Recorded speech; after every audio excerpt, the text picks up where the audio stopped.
Welcome to another deeply emotional and heart-touching story. In this episode, we bring you the journey of Annabelle, a girl who was born into rejection, raised in pain, but destined for greatness. This story will move you to tears and uplift your spirit with hope. Don't forget to hit the subscribe button, and share if you love stories that inspire.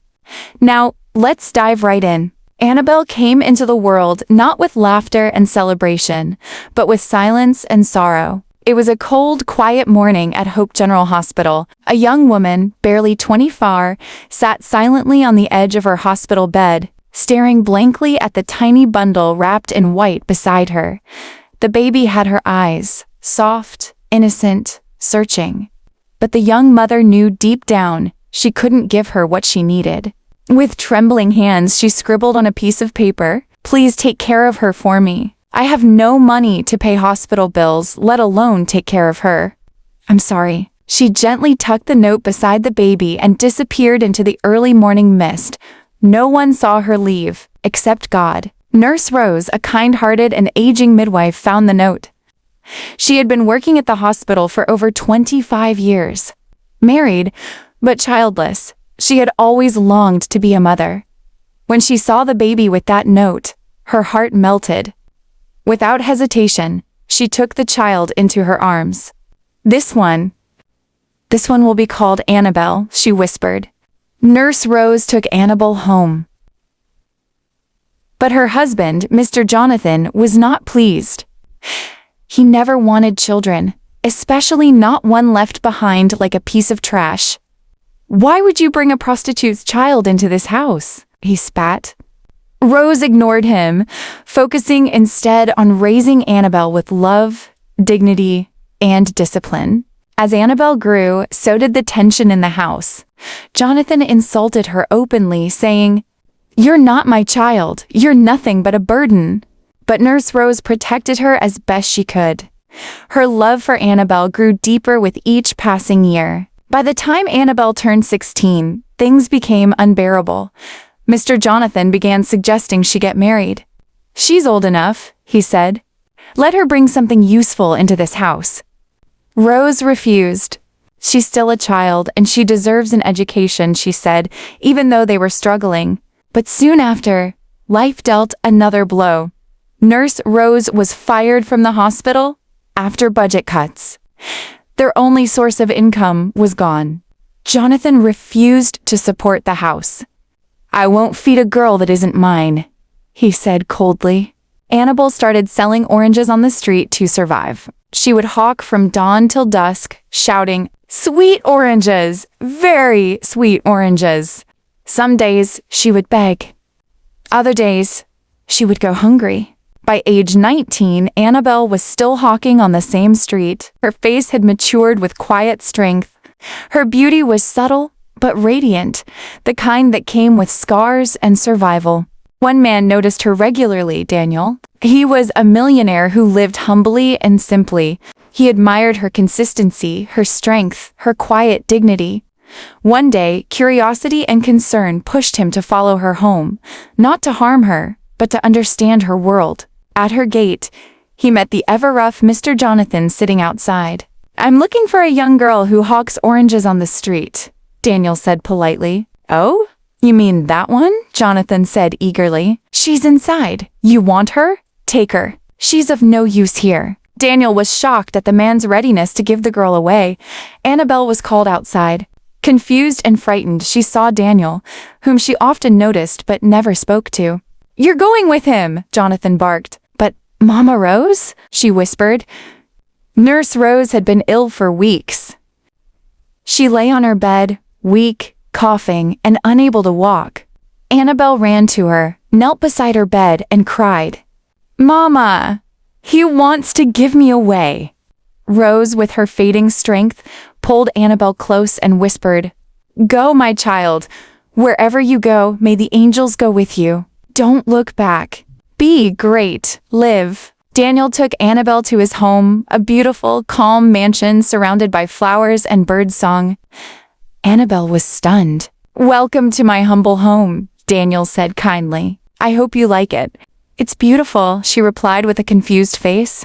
Daniel noticed her discomfort. Are you okay? Is that man really your father? She didn't answer. No need to talk now, he said gently. You're tired. Come, let me show you your room. She took a long bath and dressed in clean clothes. Later, she walked through the hallway, taking in the beauty. Daniel saw her and smiled. Feel free to explore, he said. But if you don't mind, can we talk? She nodded. They sat at his private bar with soft music playing. Annabelle opened up. She told him about her abandonment, Nurse Rose, the insults, the hunger, the tears, the dreams. She cried, and Daniel listened. He was touched. Time passed. Annabelle settled into Daniel's home. She resumed her education through private tutors. Daniel made sure she lacked nothing. They became friends, then partners in business and laughter. He took her to events, and slowly the world started seeing the girl who once hawked oranges as a future queen. One night, under the stars, Daniel said, Annabelle, I loved you from the very first day I saw you walking in the sun, selling oranges with that tired but hopeful voice. I didn't know how, but I knew you were special. Tears rolled down her face, and I used to pray that someone or anyone would see me, she whispered. They embraced. The street girl had found a home, a heart, and a future. 3 years later, Annabelle stood in front of a crowd of over 500 people, holding a microphone with calm grace. The once timid orange hawker was now the founder of the Annabelle Hope Foundation, a charity dedicated to educating street girls and caring for abandoned children. She began her speech. They called me worthless. They said I was born from shame. But here I stand, not because I'm special, but because one person believed I was worth saving. She dedicated a foundation to Mama Rose, the woman who gave her love when the world offered her rejection. The audience rose to their feet, clapping. Tears flowed not just from Annabelle, but from many who saw themselves in her story. 6 months earlier, Daniel had proposed to Annabelle not with grandeur, but with sincerity. You don't owe me anything, he said gently. But I owe the world this. To love you properly. Annabelle didn't answer immediately. She walked away, stood by the window of their Lagos home, and whispered to herself, Do I deserve happiness after so much pain? But then a call came. Mama Rose is dying. Annabelle returned to the humble house she once shared with Nurse Rose and the bitter Mr. Jonathan. The gate was rusty. The walls cracked, but her heart beat wildly as she ran in. Rose lay on a mat on the floor. Her face was thinner. Her hands trembled. But when she saw Annabelle, her eyes lit up. My beautiful girl, she whispered. You look like a queen. Annabelle knelt beside her, holding her hands. Mama, I wanted you to live to see what I became. Rose smiled faintly. I already did, the day you walked away with dignity. With those words, Nurse Rose closed her eyes for the last time. Annabelle wept until her voice gave out. What happened to Mr. Jonathan? He sat on a stool outside, older, quieter, lonelier. Annabelle walked up to him, holding a box. This is for you, she said. Inside was a signed copy of her first book, From Oranges to Orchids, a memoir now being turned into a movie. There was also a small envelope housing the deed to the house he once wanted her thrown out from. You're still my mother's husband, whether you act like it or not. Mr. Jonathan looked at her, speechless. Goodbye, she said softly. And thank you for letting me go. Annabelle's foundation grew across Africa. Girls once trapped in poverty now walked in graduation gowns. Orphan children found homes. And Daniel, now her husband and business partner, stood beside her at every stage. But she never forgot. Not the pain, not the past. Not the prayer under a tree when she whispered, God, let someone see me. Annabelle stood before a class of young girls. You may be poor, you may be unwanted. You may have been born in silence like I was. But your destiny isn't in the hands of those who rejected you. It's in your hands. And the God who never looked away. The class clapped.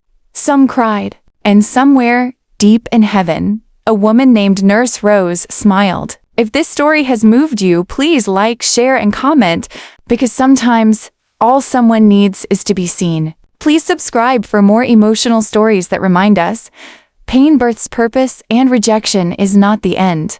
Thank you for watching.